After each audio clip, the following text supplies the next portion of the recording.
Oui, koye baiser un peu dur, maman Blessing. Na mon akaye, na koye ba peut-être que pour na yeba yeboye, c'est un peu difficile pour na mekakolo ba. Non, nante na zona nous grâce à nata kuta na dodo kamba, mais na bien na mon akaye tant que homme de Dieu, tant que serviteur de Dieu, mais qu'on côtoyer pour se fréquenter. En tout cas, na noté maman Blessing.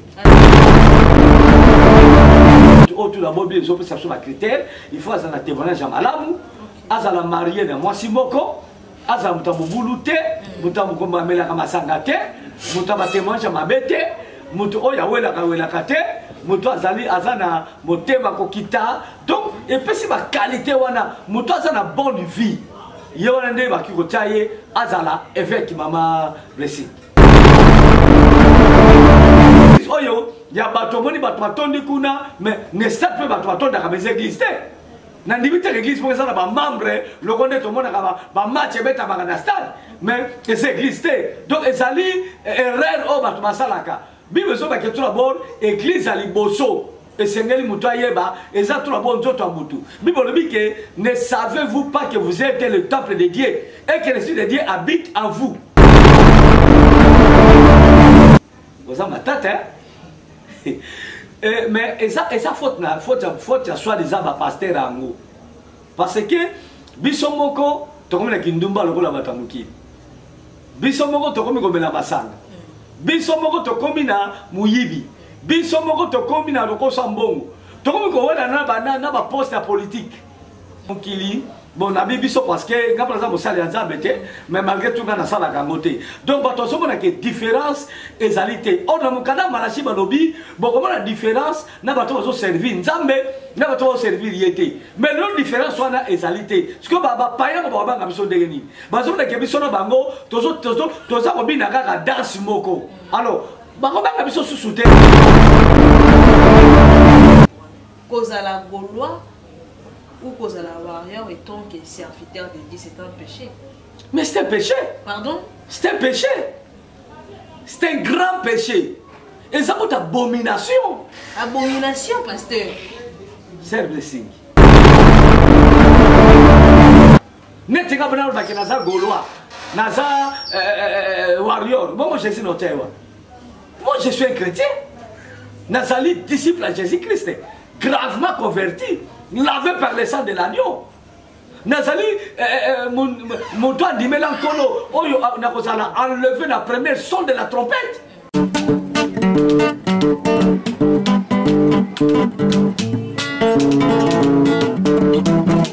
Ciel ouvert, lève-moi nique mon anzambe monani.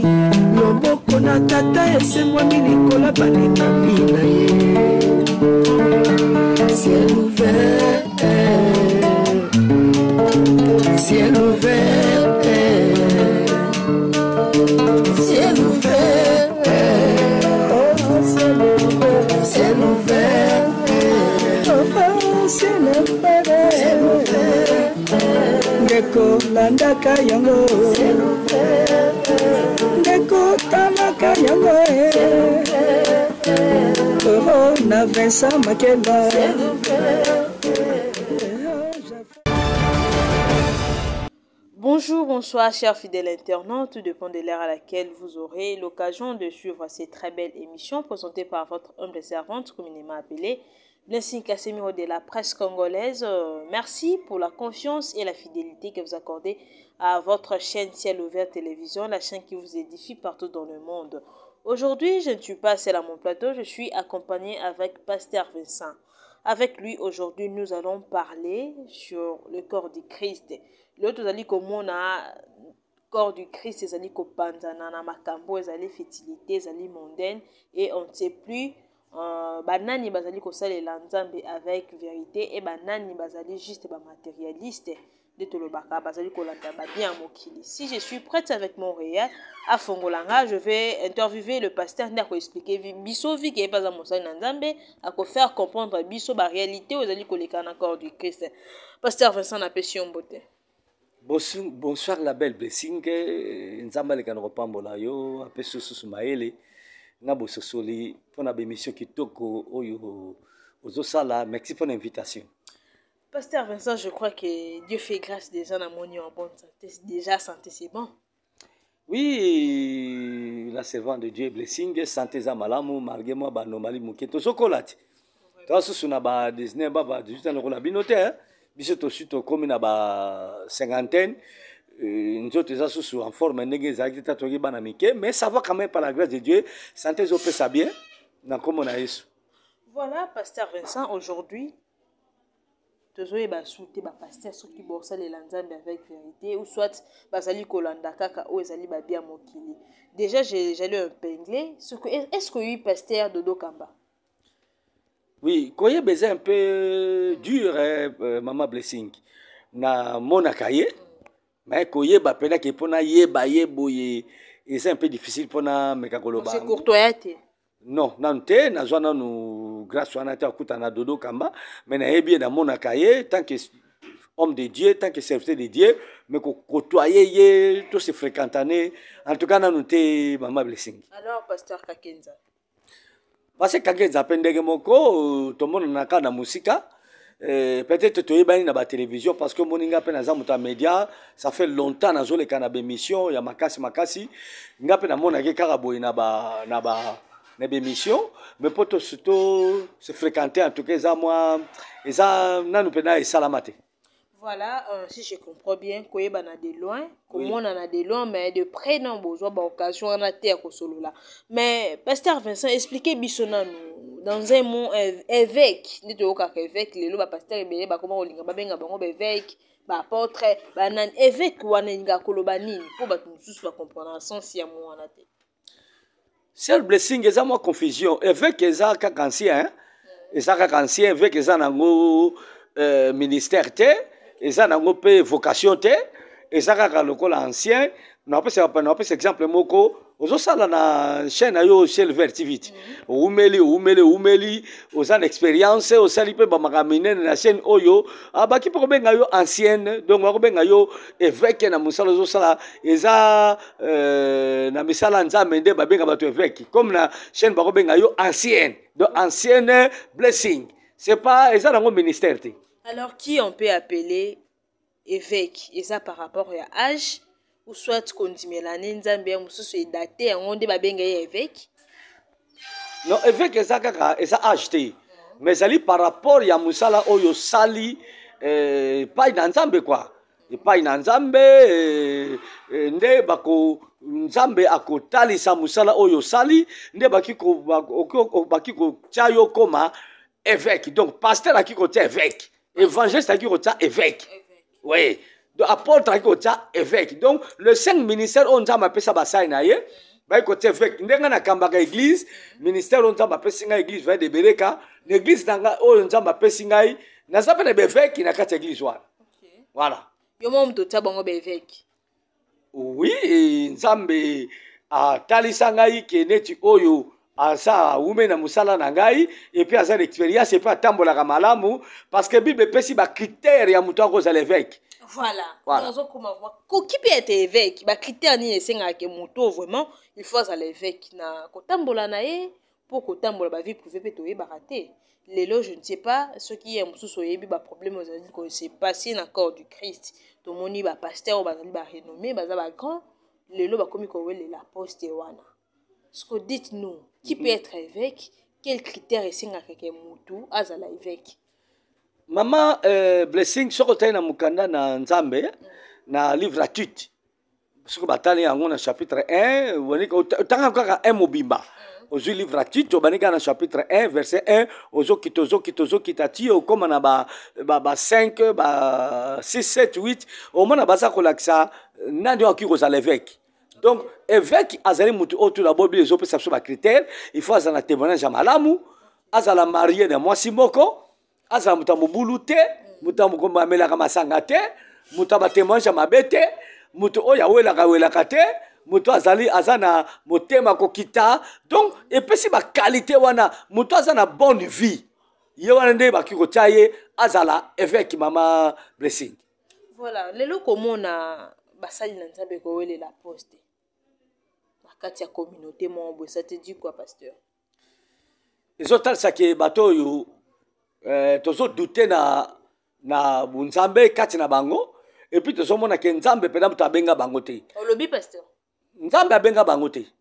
Parce que moi na nzambe awelaka te.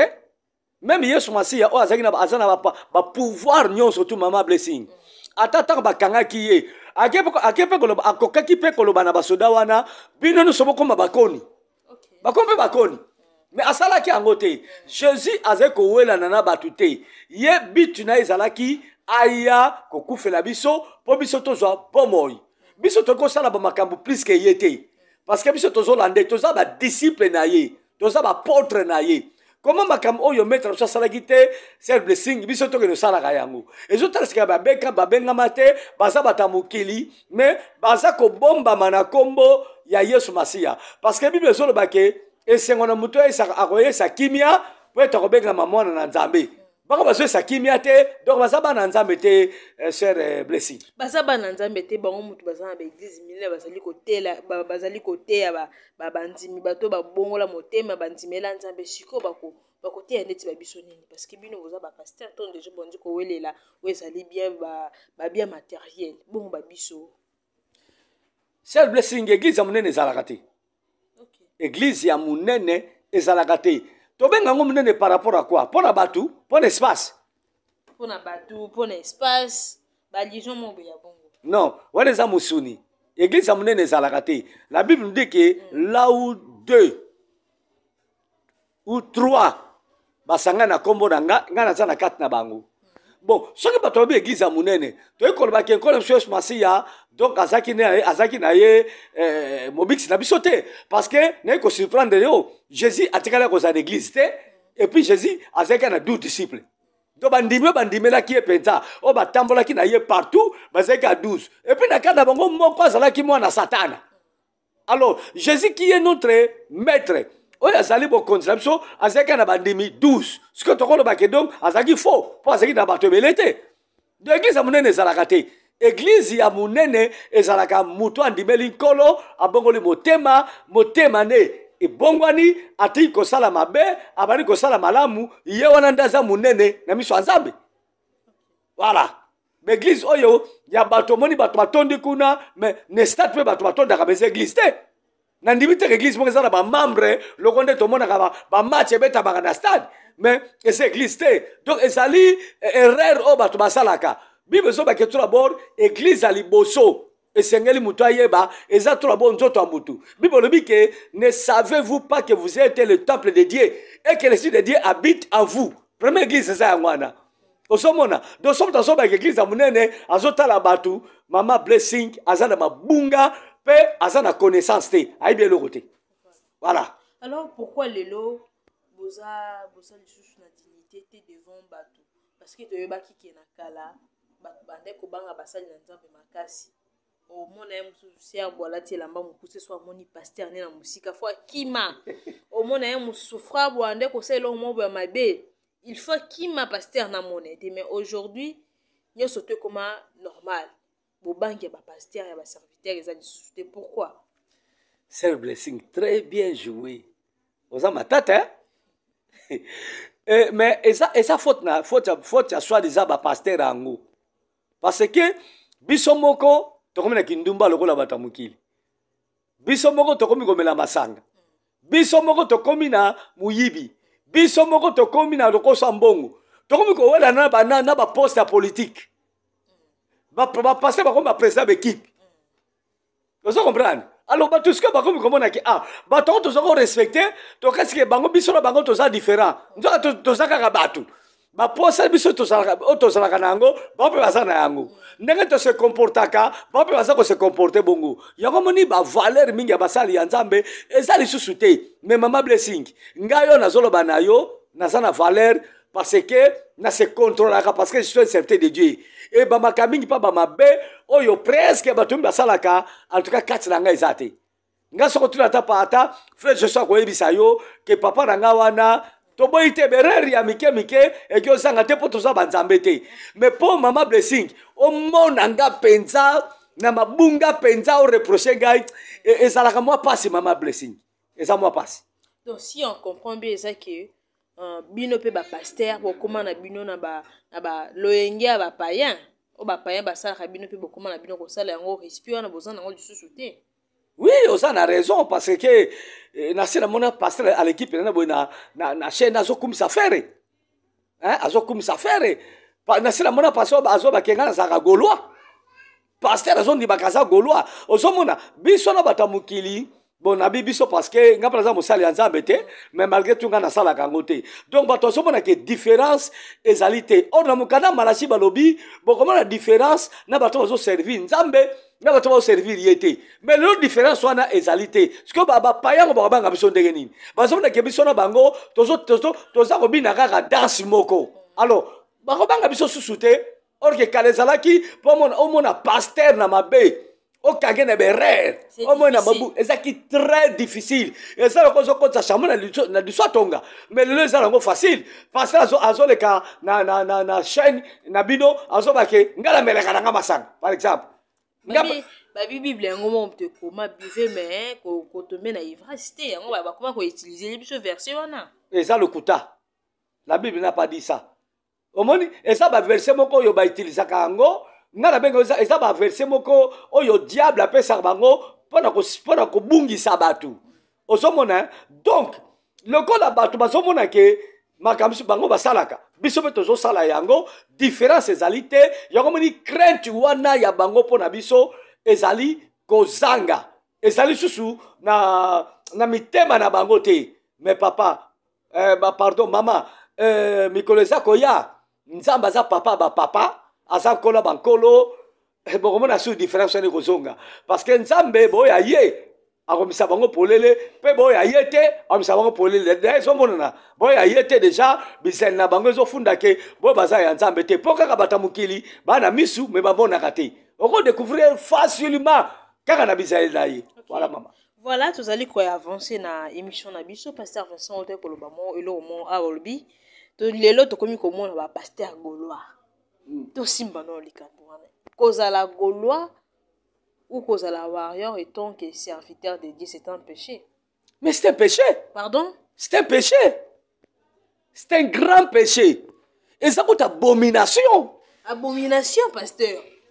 C'est blessing. Maman la belle blessing. N'a pas de abomination.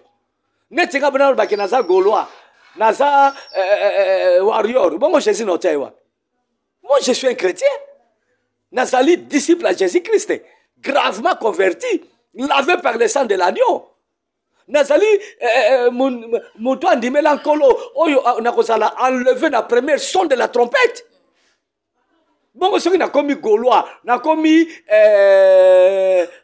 warrior. Donc, n'a commis quoi adorer, faire et ton fali. Mais c'est la voix, non? On dit même dans la voix. On dit ma ça bon étant que non. Est-ce que c'est mauvais qu'on yoka ba voix na? Yoka rappel on dit on faire ego la papa.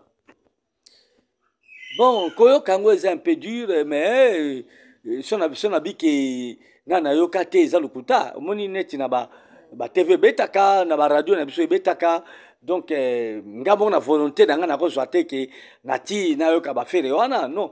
Mais toyebi bango banzembo na bonge betaka na ndenge ya boye okiko koyo kango pe en passant voilà. Mais quand tu m'as yo mosali na Nzambe quand tu m'as koza gaulois warrior wenge eza vraiment grand péché. Non, c'est un grand péché parce que toi bo idolâtrie za babo yango tant qu'on adorer mutu lokola yo ozomo lokola Nzambe moko bo ozomo soki ndenge ni moko boy. Et ça mabe moi tant qu'un homme de Dieu, je peux pas le faire et ça peut interdit pour ngai nga na adora kaka Nzambe na adora na kumisa kaka ye mais na ndima quand même batu oyo baza ko émerger na mukili soka c'est le comment malamu na kondima mais ko gumba mela mutu en tout cas on a placé le blessing non ya munene penda NON non. Bon lelo ba musicien chrétien bango nyo surtout ba c'est penchant nani na ba camp ba musicien profane ba comment mususu prenons les camps mususu ya notre pasteur Moïse Mbi ya komane donc azaka trop na faire ego là déjà ba viser ke nini asa gaulois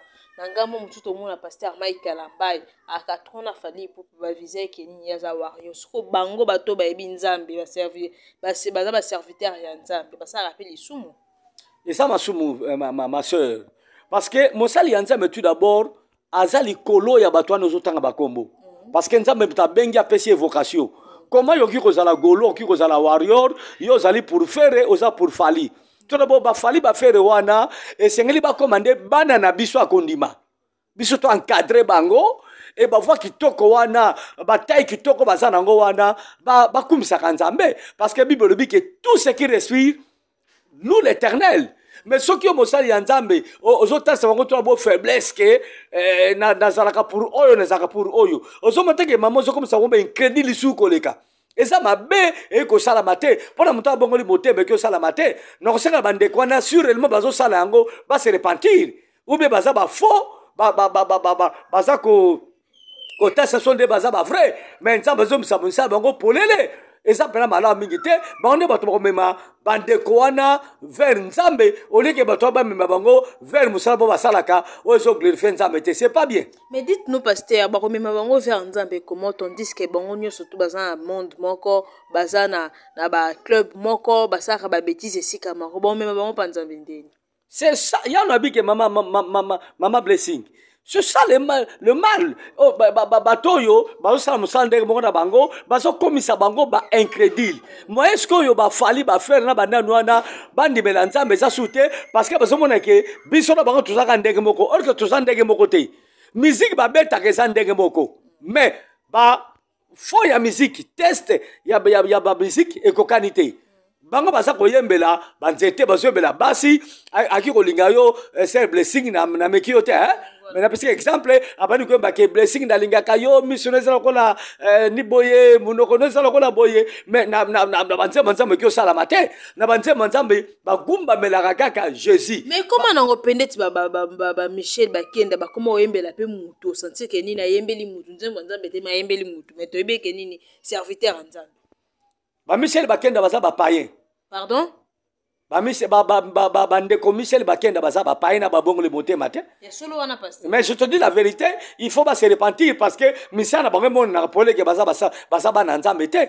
Comment mutuloko langai on a bongo le monté manandibele sumasiya ata kutu mama blessing o languisingai mais on a ba réserve. Parce que Bible Bunangazana Ponako, Naki Kolobanoke, oui, je t'aime, mais Naki Koko adorer tout le roi n'a Kolosu. Et ça pratiquement impossible. Naki ko section Mama Blessing. Nalingaka moi sinanga makasi. Au moins na sobenge mon œuvre d'art. Nazaka fanatique na ye, Mama Bénédicte Makela que je salue en passant. Mais Naki ko adorer yete. Mais je l'aime parce que Bolingo et utie pa ya Nzambe. N'es-tu c'est blessing. Parce que tu es ma fille. Ok, façon ça la mission, nzamba sala yo bien, faut ton dima. Mais naiko komisa yo lokola nabana kwa lokola nzambe mona bana ko adore yo. Naiko sala ngote. Do bande ko wana babongo la mitema, basonga na vrai nzambe, sinon te bokendeli felo c'est blessing. Bokendeli felo. Oui. Bible dit qu'il ne peut servir des maîtres. Jamais. Oui, que ça est l'ensemble, et puis ça la mukili, ton maman. Non! Ce qui lui écoute bangonde wana, toi soya écoute bangonde wana, bah ok ne lui fait le blé, maman blessé. Bon, comme on a ba serviteur ya nzambe ko invité ba mission bazali en profane ya mokili de tolobaka, na ba cher na bango bato baza converti te mais invité bon église à TMCP diboso ayembi pe na micro église. Ce que bato bongo, to ko kolobani. Et ça m'a békoleka. Wana peneza pena suka na mabe. Kolegisa mutoyo nanu a se repentir te. Et olegisi na cher parce que au moins na cher wana eza lié moko très sain. Bato sengeli ba matawana baba ndako gumba bela nzambe basela kanzambe basape basantu. Basa bato bazotamba na mukilite nenga lingi akyombela akyosa le kobo akosa n'importe quoi. Eza bato nzamba bengi ce sont des mises à part. Ndeba matakawana pona kosela nzambe kobenga muto nanu akomisa parte aya yembi bino pe bozo sepela bozo beta maboko eza kwa bozo chola nzambe basa kwa bozo chola nzambe osoka mama eza kwa bozo chola nzambe nzamba sepela kana biloko na te na verset moko bibelobi ekibinga na mutu bibelobi na koyoka makelele ya banzenze na bino te obi nzenze loyembo na loyembo ba guitare na bino bani na koyoka te bon longolanga na makela pamba wana donc muto zo sala ndenge wana azali ko sala ba makambu oyo ezali mabe donc muto oyo akomi égaré c'est pas bien Voilà. Donc, mutu asengali amata place wana ayembela nzambe voix naye eyokane pa ya nzambe baza ba chantre oyo nzambe apona ba chantre oyo baza consacré pona koyembela nzambe, c'est pas n'importe qui ministère blessing. Voilà, pasteur Vincent, comme conseil okoki kopesa conseil ni na bande kundeti o basala kabongo. Peut-être babi balobaka mutu aze erreur, l'erreur est humaine, un mususu babe kite kezaka mabe par votre conseil bakoki kobongo wana. Mama blessing, l'erreur est humaine mais ça mala mutu mutasala ka erreur. Oh, oui. Comment ça? C'est pas bien. Parce que ça erreur, tu veux que tout ça l'erreur, tu veux pas comment d'après. Mais yango ni batu bakufa c'est ma erreur. Oyebi batamukili balobaka zoba liboso maele sima. Mengana koloba na mutu asosoli maele liboso zoba kibuzoba sima. Parce que ne berere wana mama blessing okoki pe ko baby sa vie na yo. Likolo berere moka mikeka kaboye o baby si vie na yo pona sikasko yo o récupérer yango et comme problème. Donc naza na conseil ko pesa bango te parce que tout ça na tango asuka ezala batu mususu bazo sala bongo tapsu par ignorance bazo sala bongo esprit égarement. Donc ngana ko sa bongo ke malobanza mezo teyama banseneme zo pesa ba ole ke ngana conseiller bango le lobanza me ko teyama ko conseiller bango ko le quand même conseil nanga parce que conseil nanga ko changer bango te mais malobanza me inspirer et ko changer bango naza na ba conseil penza ta ko pesa ba. Voilà, pasteur Vincent, tu as commis déjà na souka émission na bicho. Qu'est-ce qu'on peut retenir de toi na passage na yo na ciel ouvert? Passage na ngeza kako édifier ba na nzambe, kolobaka bo solo, ba tenir biso rigueur te, ba kana biso pété parce que nzamba bengi biso poto baka ka vérité. Donc to solo baka vérité, yo pezo to langa ba mituna bien ozali yangai. Donc moto amoni ke suye makambo tolobi ke suye aza nango aza na kati ya bamakambo wana to ne berere wana ndoko lobaki eza malamu te kotika na berere kozala incrédule basolo bamakambo solo oye kobongisa lobi ozomona ngo mabe eza malamu te ba se repentir bandimele ko espasi ya po ete bazwa bombo ikati na nkolo oyo bakoyoka bakondima nzamba pambola bango oyo pa koyoka te ademere ndenge wana mebake après vie ya mutu ya musuni boye vie musu ezalaka self blessing. Ok. Est-ce que vie wana ezalaka? La dernière question faut te conclure. Vie wana o ami bale koya. Est-ce que kozala to kozala juger na makambo to sala ki na vie liboso na deuxième vie? Oui. Parce que ma blessing otangati na mono intellectuel. Mais soko otangi. Na suka ya mbula. Bako tuna yo na ba moyen ya ba examen makambo batangisaki yo soki okomi na intelligence to ososoli bango malamu pona o mata classe nde yango tosala ba examen yo mona opesa bato ba diplôme osali classe ozwi soki okomi soki gradué soki nini ozwi soki doctorat tout simplement ndenge wana donc ozo prouver makaba matière yo ozwaki donc na mokili pe tosaka ba passager koka sateke ndenge to ya boye okufi oke libela nzamba kotuna yo na sela ki yo boye na sela ki ongola likambu songolo na pesa osala ki nango nini bonsoir yo ba yeba ki ngolo ngote bien grâce wana a comprendre ki ngote ya na lebi ke o comprendre ngote ndini parce que il y a un Dieu mama biloko nyonso tu otomona kana mu esala makana mukili muto asala kango azali eboko yo muto sala mina mukili oma aza mutasala azali te azali donc mena bombo ya bombo toboye il faut bake mutu moka sala ngai azali oyo azape na posa ya bombo inange saela ye azali il faut na saela ye e bongo biso to yebanza menegeni to sape ba pagano to mape na misala ya to sape misala mabeti mais to yebanza mbe na nzela ngolu na ye ngolu nzambe zaka likolo mutu nyoso tu lobaka ko moko boya ozala incrédule oboya na yo mais nzamba benga nyoso ye baye pour sele mama blessing. Voilà, pasteur Vincent, numéro de téléphone. Plus 243 81. Salutation. Na salutation. Na salutation. Na pesi salutation mingi pa na nous. Merci beaucoup. C'est blessing ya mbinga une émission na yo. Salutation pa Joshua Luanda Brown. Nzamba pambola cameraman espace a comme une expérience à makasi. Na pesi mbote mingi pa ya moi sinanga mon œuvre d'art Mama Bene Makela nzamba pambola zobotela nga bana kitoko alambaka kitoko ta mikonde na mabundi nzamba pambola ye napesi mbote pa ya Mama Bene wana kusimba te ukutache. Mais vous êtes différent des autres pasteurs. Et Belé, bah, en internet, bah, ça pote, mais tu m'étonnes quand tu dis ton œuvre d'art, Mama Bene. Moi, c'est à poto moi, c'est à poto avec qui moi, c'est nanga nani. Pour nous, on appelle ça moi, c'est nanga tout oh, moi, c'est à qui toi, cause anango. Ah bon? Ouais. Asana nzoto bien, asana bizela bien, alobaka bien. Ah, mama tika na oloba makamsusu awatamsusu kangamatoi.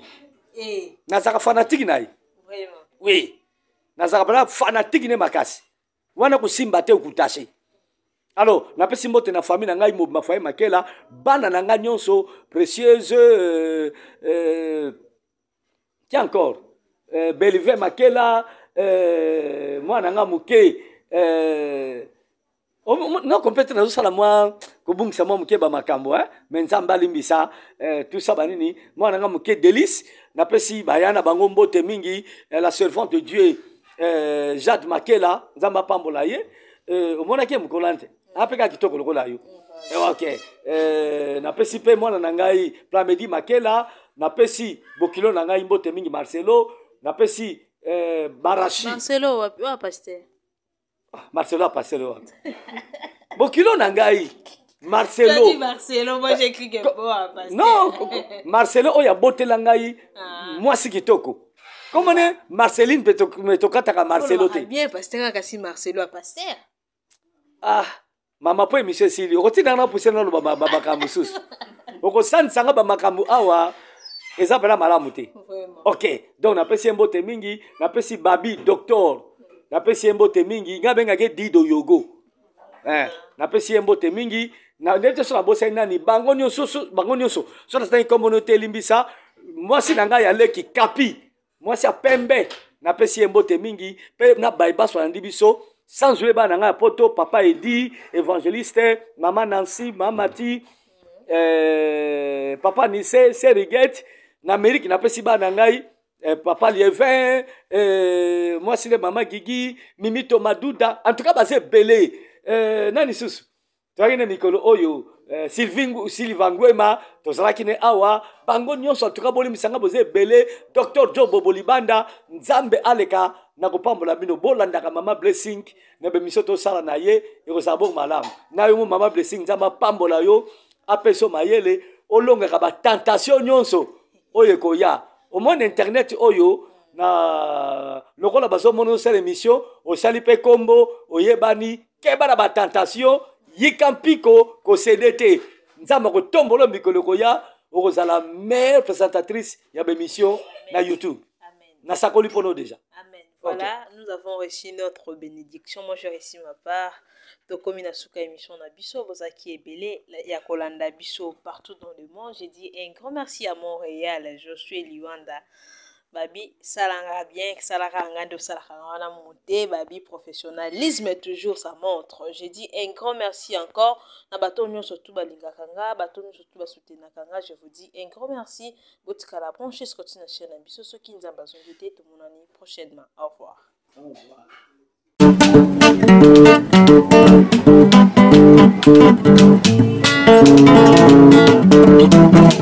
Ciel ouvert, lève-moi nique mon nzambe monani loboko na tata ese-moi milikola balinga mina ye